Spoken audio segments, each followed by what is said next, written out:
Oui, bonjour à toutes et tous. Donc à l'ESSAL, moi je travaille à la métropole du Grand Paris, donc je suis en charge des questions énergie-climat et notamment je suis chef de projet sur le plan climat air-énergie de la métropole du Grand Paris.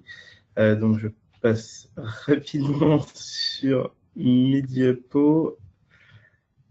Ok, oula, je suis allé un peu loin. Donc pour resituer très rapidement la métropole du Grand Paris, c'est un territoire qui correspond à l'ensemble de la petite couronne francilienne, les départements de Paris, du Val-de-Marne, des Hauts-de-Seine et de la Seine-Saint-Denis, donc avec également la ville d'Argenteuil dans le Val d'Oise et quelques communes autour de l'aéroport d'Orly, en Essonne. Donc c'est au total 131 communes, un territoire donc de 7 millions, un peu plus de 7 millions d'habitants et donc une intercommunalité de taille XXL qui a été créée le 1er janvier 2016 avec quatre grandes compétences, donc le développement économique, l'habitat, l'aménagement de l'espace et également la protection de l'environnement. Et donc c'est dans le cadre de cette dernière compétence sur l'environnement que nous avons élaboré notre plan climat air-énergie territorial. Donc ce plan climat, en fait, la première étape, ça a été de finalement définir comment fonctionnait le territoire et qu'est-ce qu'il caractérisait en termes d'activité et du coup de leur impact sur notre environnement. Donc il y a eu tout un travail de définition d'un bilan carbone à l'échelle de la métropole pour améliorer la connaissance du territoire. Et donc vous avez sur cette diapositive les résultats de ce bilan carbone. Donc on voit une prédominance finalement des postes qui relèvent du scope 3, donc l'alimentation, le transport aérien, ce qui permet aussi d'illustrer le propos qui était tenu par les intervenants précédents. Ce qui est important par rapport à ce bilan carbone, c'est finalement de considérer que l'approche territoriale et donc l'intégration du scope 3 permet de réellement comprendre comment fonctionne le territoire et puis du coup d'identifier les leviers sur lesquels la collectivité et puis en mobilisant bien sûr l'ensemble des acteurs territoriaux peut intervenir. À la fois dans les domaines de compétences dont elle dispose, mais aussi dans les effets de levier, de mobilisation, de communication et donc d'incitation que la collectivité peut organiser. Et donc, par exemple, quand on regarde les sujets du transport aérien ou de l'alimentation, a priori, on n'est pas sur des compétences directes de la métropole du Grand Paris ou d'autres collectivités. Pour autant, on voit bien qu'au travers des différentes compétences dont on a la responsabilité, on peut agir. Et l'exemple précédemment exposé de 50 ans en Yvelines était extrêmement éclairant de ce point de vue-là. Donc, pour vous expliquer comment nous, on a décidé de travailler, on a, sur la base de ce bilan carbone, donc on a défini, en lien avec les élus et les acteurs territoriaux, finalement une stratégie partagée avec un objectif ambitieux qui consiste à atteindre la neutralité carbone à l'horizon 2050. Donc, vous voyez sur la diapositive, du coup, cette courbe en fait de réduction extrêmement forte des émissions de gaz à effet de serre sur le territoire de la métropole, donc avec une distinction effectivement sur la courbe entre ce qui relève des émissions cadastrales, donc c'est la ligne en bleu clair, donc que vous voyez plus près de la courbe des abscisses, et la trajectoire donc on a appelé 2 degrés, mais qu'on devrait même appeler 1,5 degré, qui consiste à travailler sur l'ensemble des scopes, donc y compris sur le scope 3, et d'arriver à ce qui nous permet de définir la neutralité carbone de notre point de vue. Donc c'est la réduction de 80% des émissions de gaz à effet de serre, donc sur les 3 scopes, à l'horizon 2050. Et la compensation, donc c'est la courbe verte que vous voyez en dessous de la courbe des abscisses, donc la compensation des émissions résiduelles en ultime recours et sur le territoire de la métropole en priorité. Donc l'objectif étant vraiment de favoriser une action territoriale forte et résolue pour réduire ces émissions. Donc on se rend bien compte que le gap qu'il y a entre finalement les émissions cadastrales et les émissions dites indirectes qui relèvent du scope 3 est extrêmement important. Et donc ça veut dire qu'il y a tout un pan finalement d'actions qui vont relever de la mobilisation des acteurs territoriaux. Et donc la collectivité, en l'occurrence la métropole, son rôle, ça va être de coordonner finalement cette action en prenant sa part pour ce qui relève de ses compétences et de ses moyens d'action, et en faisant en sorte que pour le reste, du coup, il y ait un engagement qui soit pris par les acteurs dans le cadre de cette trajectoire de neutralité carbone à l'horizon 2050. Donc, les deux grands axes, c'est vraiment pour nous à la fois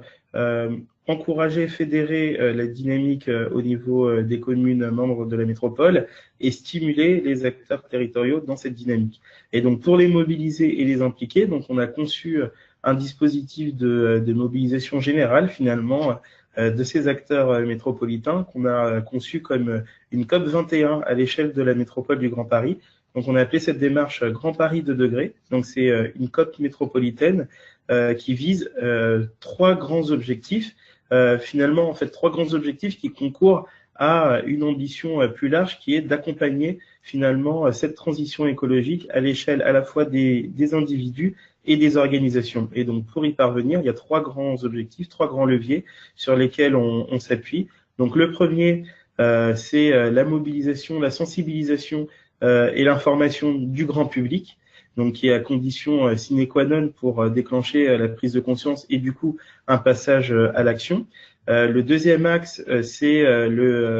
l'encouragement et le développement de l'innovation et de la recherche pour compléter notre connaissance du territoire, inventer les solutions aux problèmes qu'on connaît actuellement donc sur les différents sujets. Et enfin, le troisième axe, c'est susciter l'engagement, donc faire en sorte que les acteurs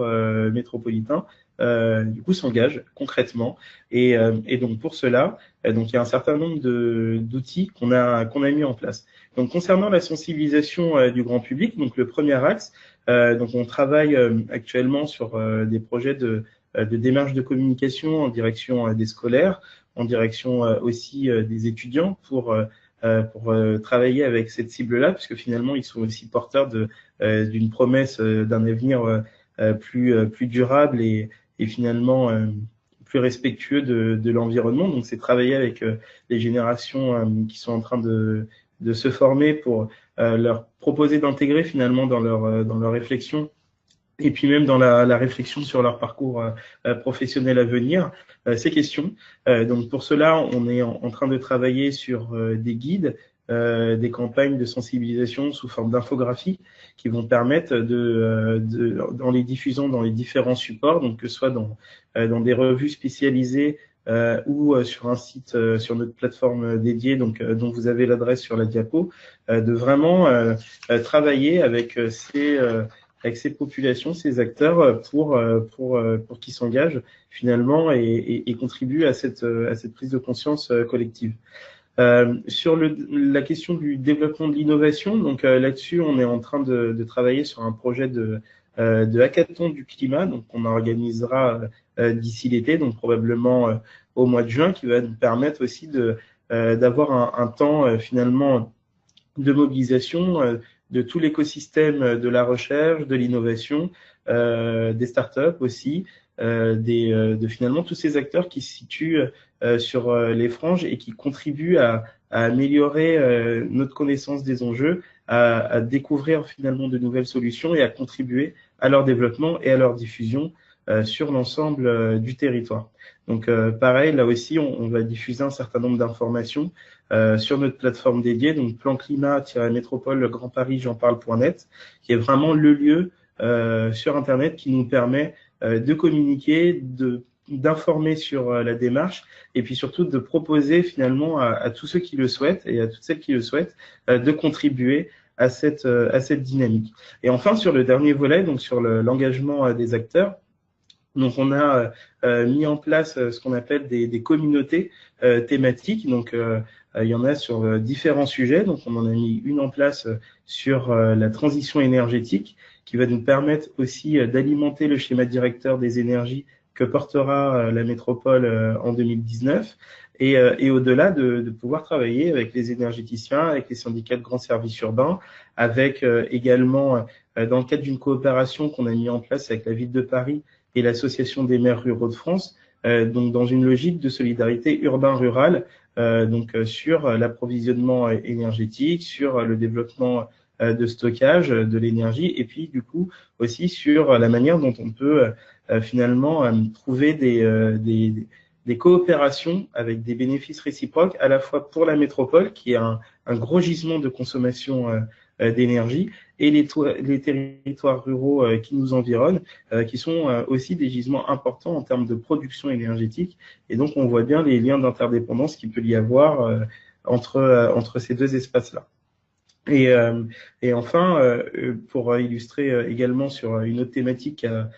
par ailleurs fait l'objet de développement de la part de 50 ans en Yvelines, c'est la question de l'alimentation. Vous l'avez vu tout à l'heure dans ma diapositive précédente, c'est un vrai sujet pour le territoire de la métropole, c'est un vrai sujet pour beaucoup finalement de territoires, en particulier urbains, notamment avec toutes les questions que ça pose sur les conditions d'approvisionnement, sur la distribution, sur les emballages et donc toutes les externalités négatives liées aux déchets qui en résultent. Et donc, on a lancé donc en octobre dernier, donc 2018, une campagne finalement de rencontres et de mobilisation qu'on a appelée les rencontres agricoles du Grand Paris. Donc, c'est une série de 10 rencontres. Donc, il y en a une tous les mois, donc d'octobre à juillet 2019, qui permettent en fait d'aborder différentes pans de la problématique de l'alimentation et de l'agriculture urbaine, en particulier dans une métropole aussi dense que la métropole du Grand Paris. Et donc le but, c'est que au final, avec toutes ces rencontres-là et les contributions qu'apporteront les participants et les acteurs lors de ces différents événements, donc qui prennent la forme d'ateliers, de visites, de balades, de promenades urbaines, de pouvoir aboutir à la formalisation d'un plan d'alimentation territoriale à l'échelle de la métropole, qui nous permettra aussi de consolider ces réflexions qu'on a amorcées dans le cadre de notre coopération avec les maires ruraux sur les solidarités interterritoriales avec notre environnement rural, avec également les parties du territoire de la métropole qui sont moins denses et dans lesquelles il reste encore une activité agricole qu'il s'agit de maintenir, de préserver et même de renforcer. Parce qu'au fil des 20 dernières années, on voit bien que la consommation des terres agricoles a été extrêmement forte et c'est un phénomène qu'il faut endiguer, en particulier si on veut atteindre nos objectifs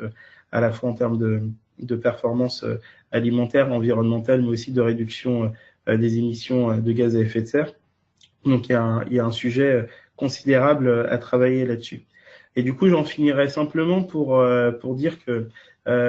cette question des émissions de gaz à effet de serre indirectes, elle est effectivement pas forcément très simple à aborder a priori, en particulier quand on travaille sur une démarche territoriale type un plan climat. Pour autant, c'est l'espace dédié pour le faire. Et c'est vrai que même si ça fait pas partie des obligations réglementaires, puisque la réglementation nous impose de travailler en priorité sur le scope 1 et 2, je pense que c'est vraiment une approche qui est utile parce que finalement, dans les discussions qu'on a eues dans la construction du plan climat avec les élus et les acteurs territoriaux, c'était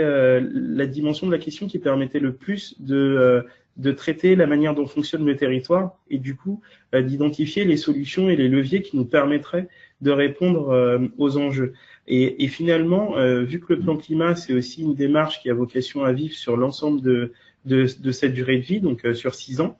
du coup pour nous, c'est vraiment un outil de mobilisation des acteurs sur la durée et donc dans l'idée de le faire vivre. Là, vous voyez que on souhaite adopter, donc notre plan climat a été adopté le 12 novembre 2018.